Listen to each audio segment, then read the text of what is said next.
and welcome to Return of the NightMea. Motu vs Jenkins 2 brought to you by Peach Boxing, GladrapChannel, and All Aspects Drainage.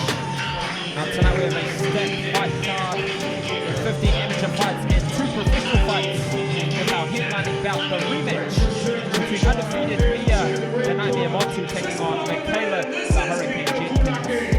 Also featuring as the co-main event and our first professional fight of the evening, Jesse, the Maniac Mayo. That's right, Dave, right? Out of Peach Boxing, taking on Ethan and Drell out of Redline Combat Academy. Now calling the action, we'll introduce him. After me, of course, Chop Chop, Chad Mills, and undefeated cruiserweight, David the Great White Light, 17-0 with 10 knockouts, ranked number 4 by the WBO. Also going to be here with me tonight, Dave. Now, did I call him, give him his right name, Jesse? It's Mayo. Oh, Mayo, right? Mayo. It's mayo. Good, okay. All right, I'll make sure. Think about your cheeseburgers, extra mayo. Yeah, all right. I'll remember that. So this is our 7th bout of the evening. This is an elite male super heavyweight fight. Fighting out of the red corner, Kina Funaki from Chris Martin Boxing against Jacob Muavae in the blue corner, fighting out of David Tua Boxing. We're looking for Dale Husband to introduce the fighters. Here he is. It's Kina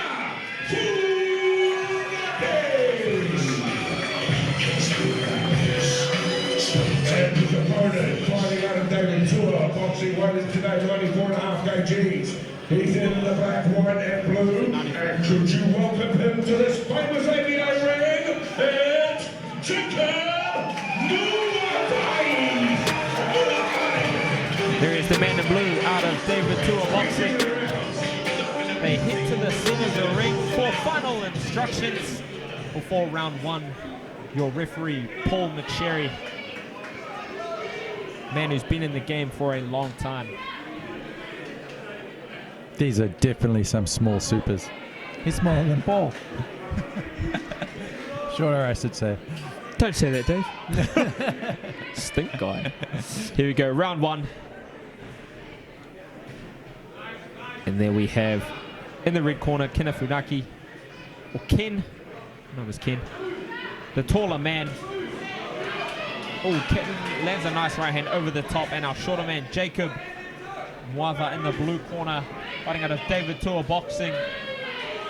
Fighting a bit like David Tua. There, the shorter man coming in low, slinging shots, showing he's got a bit. Oh, the signature Tua left hook there, jumping in from range.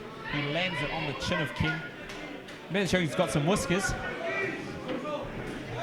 Oh, and that again, is a Tua hook. He's got the trademark. Good head movement too from Blue. Relying on that for his defense. As did his coach, David Tua, banging hard shots over the top. Now Jacob's got the momentum from the get-go in this round, landing heavy punches around the side, swinging those shots. Again, the longer arm of the two. Right out of Chris Martin Boxing, he's going to have to utilize that reach, try to keep his man at bay. He lands a right hand there. Glancing left hook nips him.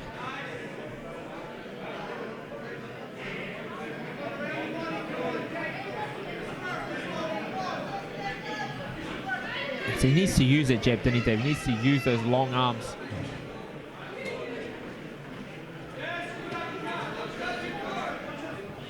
I don't know. I feel that you box sort of long range a bit yourself. What can the man Kina Funaki in the red corner? What can he do? What do you feel he should do, Dave, against this shorter, explosive man in front of him? Well, I guess he feels like he needs to wait on the outside and box from long. But you can use your height aggressively. A lot of these amateurs seem to think that it's only defensively the way that you use your height. You stick out the back, you try and keep the distance between you a lot, but you can tie people up, you can move them forward, you can push them back. You can use your weight offensively, leaning down on them, punching down on them. You get a little bit of extra weight on your shots. he seems a little bit too That's right, too Dave. intimidated. That's right, Dave. You know, when you are the taller man, you can, not that I would know, but you can drive your punches down onto the target, right? You know, when you're a bit lower and you're firing up, you know, you lose a little bit of the power punching up at a target versus, you know, punching down where you can use your feet to drive your shots. Like that right hand there, you see he gets a bit of leverage on that right hand. Maybe heard you, Dave. He is starting to step on a bit. Being the taller man, he's starting to step on, use his height. Starting to try and drive some shots down onto the shorter man. But he's eating a few wide punches as he's stepping in. Yes, he's doing a lot better when he's coming forward. Kina. I know him as Ken. Ken Funaki. He ended the round strong. He did finish that round strong. Being now, a for little me, bit more aggressive. yeah, for me, I still feel, you know, he didn't start.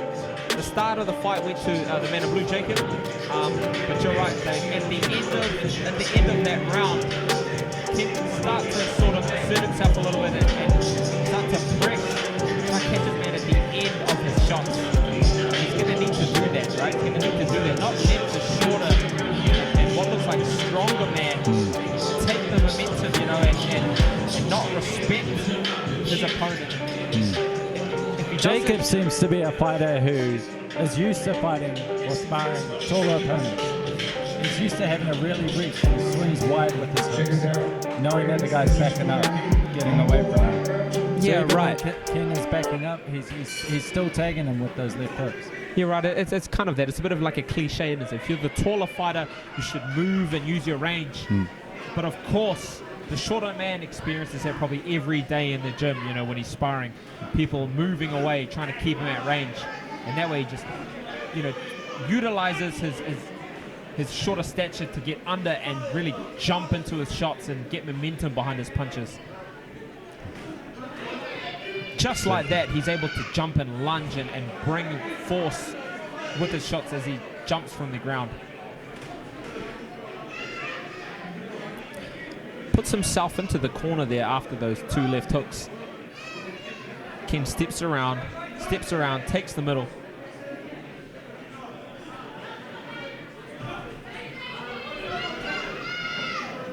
Yeah, Ken should try and move forward on him. If he feels he's in trouble, tie him up, lean down on him, but always keep him on the back foot.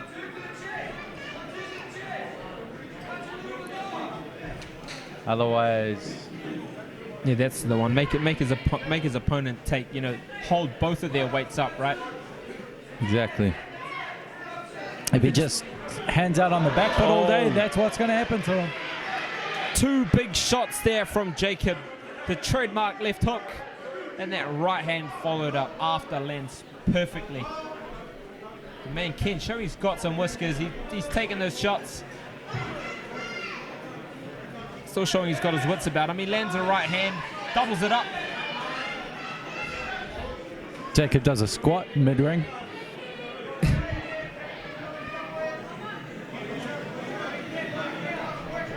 But there's an inclination along taller fighters to always be backing off, waiting for the other person to throw so that you can counter. But then when you're doing that, you're just letting the person dictate the whole pace. You shouldn't let the shorter fighter dictate the pace. If you're the taller one, if you're the one with the physical advantages, you got to use those advantages to set the pace, set the action. That's one right. If they, oh, nice right hand over the top. Seems like every time you say that, he hears you and he starts to try to press on his opponent. Nice, slick defensive movement there from Jacob. That But just trademark David to a head movement there.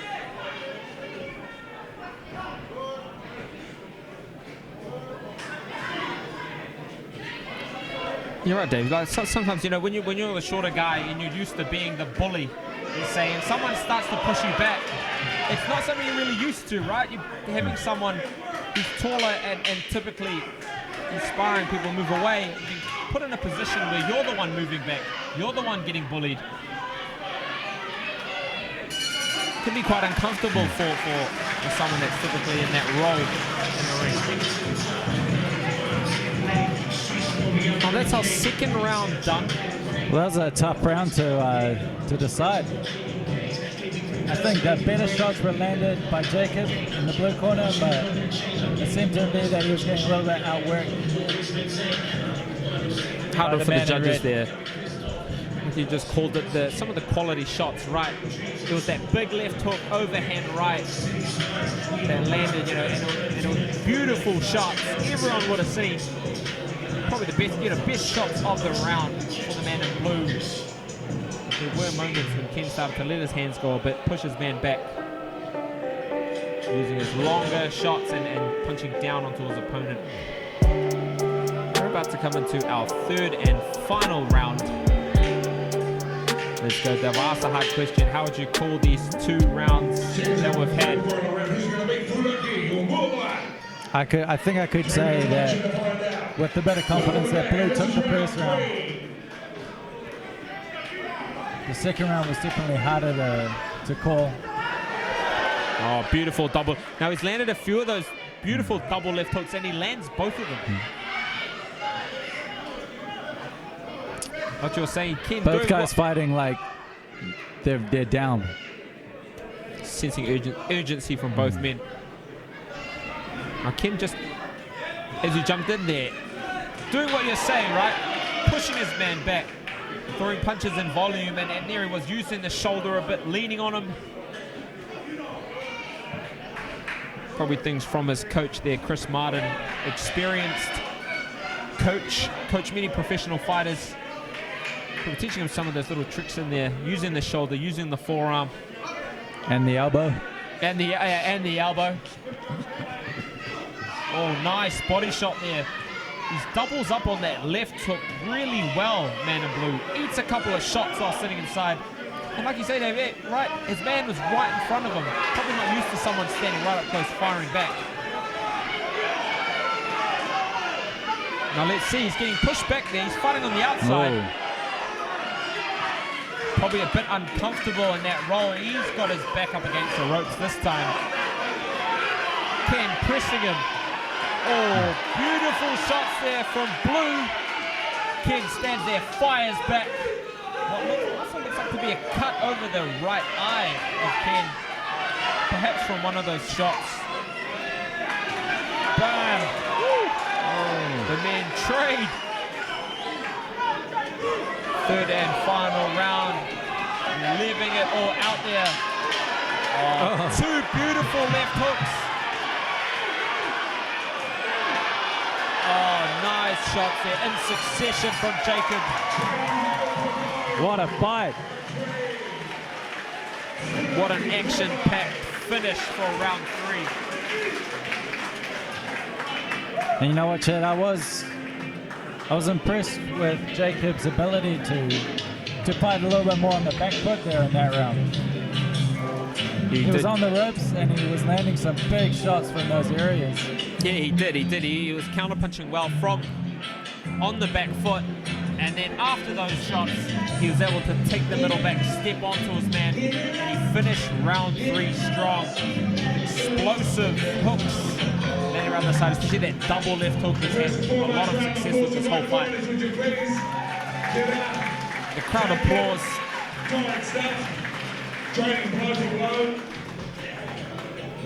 And the fighters there center ring for the decision. Let's let Dale Husband make it official.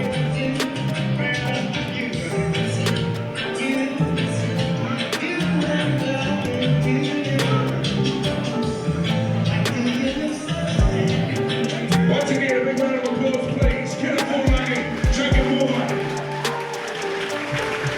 Ladies and gentlemen, the judges have scored this a unanimous decision, and the winner, coming by the blue corner.